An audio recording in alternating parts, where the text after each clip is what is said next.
Kia welcome back to Brett Foster's channel. That's a boring intro, but anyway, hey, thanks for tuning in. And this week I wanted to show you two cameras that I actually scored today. I actually shot a whole big, this is what I've scored this month, but it was too long. But today I scored a pair of what I consider to be my grail point and shoot cameras. Here they are. The Canon AF35M. This came out in 1979, and around the world, in Japan it's called the Auto Boy, in America it was called the Sure Shot, and it's one of Canon's very first all-auto autofocus cameras.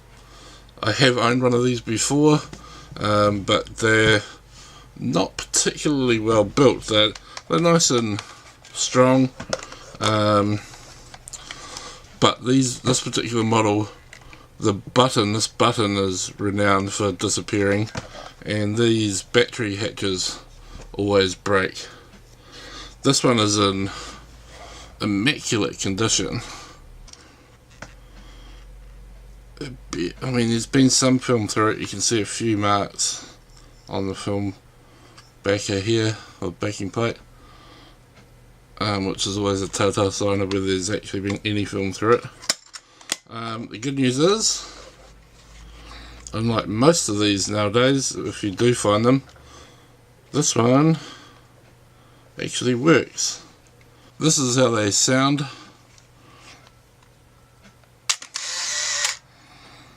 Bearing in mind this came out in 1979, flash, pop up, and then there's a little indicator here that will tell you if the flash is ready, which that is now, and flash. This little indicator here, because there's no film window, this indicator will only turn when there's film in there. I've owned one of these before. This is the 38mm 2.8 lens on this one. But the one that everyone wants, and I also found today in the same shop, is the AF35ML. This came out a year later, 1980 or 81. This has an on-off switch, which on the one that I've owned of this model previously, this on-off switch was absolutely destroyed, had no tension to it. So you flick it up and it makes, that tells you your batteries are good, off is there, on is there, and then you got a self timer to turn it down as well. Yeah, you can set this from ISO. You push this little button here and hold it quite tight, and you can turn. You can see this little dial here, and at the moment it's on ISO 400, and you can turn it theoretically. I've done this a couple of times today, so it can be done, but it's not easy to do. Right down to ISO 25.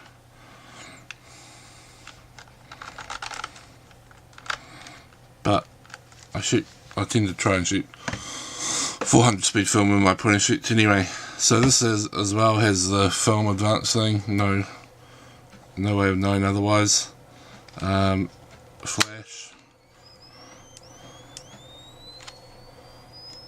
And then it will tell you here, this is the rest is charging up.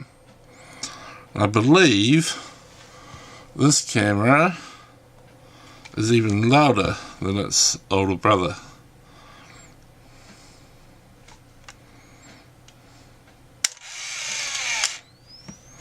It's a pretty close thing. Let's try that again, see which is louder. This one or this one.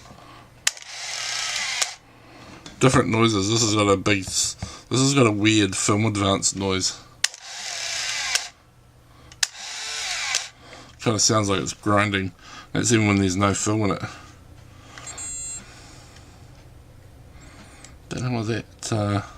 The focusing on these is weird. It's like a step autofocus. When you look in the viewfinder, you'll see either a face, or like a head and shoulders, or like a people standing between trees, or a mountain. So four, I think.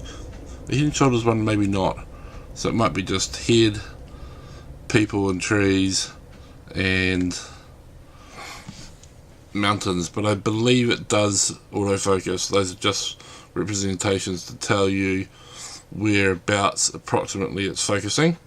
Because if you have two people on either side of their framing, if there's no one in the middle, you'll probably get out of focus. It'll probably focus on the background.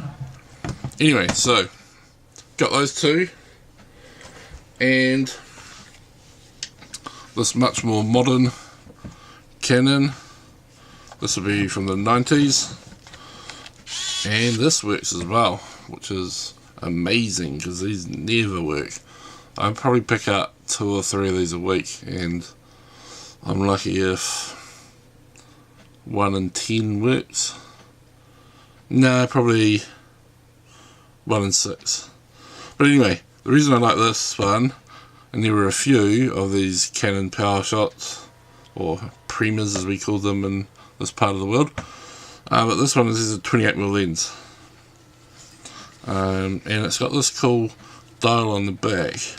I like to either shoot with the flash forced off or forced on, and very easily you can set that setting, turn the camera on and off, make sure it's still on personal, and it will keep your settings. Whereas if you're just in auto, it will go back to full automatic. There's one fault with this camera, and that is this. That shouldn't close or start closing till that lens cap is about there. So it's very easy when you're mucking around here, when you're zooming or something, to just see, I did it without even trying then. So that doesn't lock in, and I believe it should be less sensitive than that as well. So I got all of these 3 today from a local dump shop, and I got them for $8. So very stoked about that. I've wanted a replacement of this one for a long time. My one became unusable. I've shot a roll of film through this one definitely, and developed it definitely, and was very pleased with the results. This is going to be a long turn it off.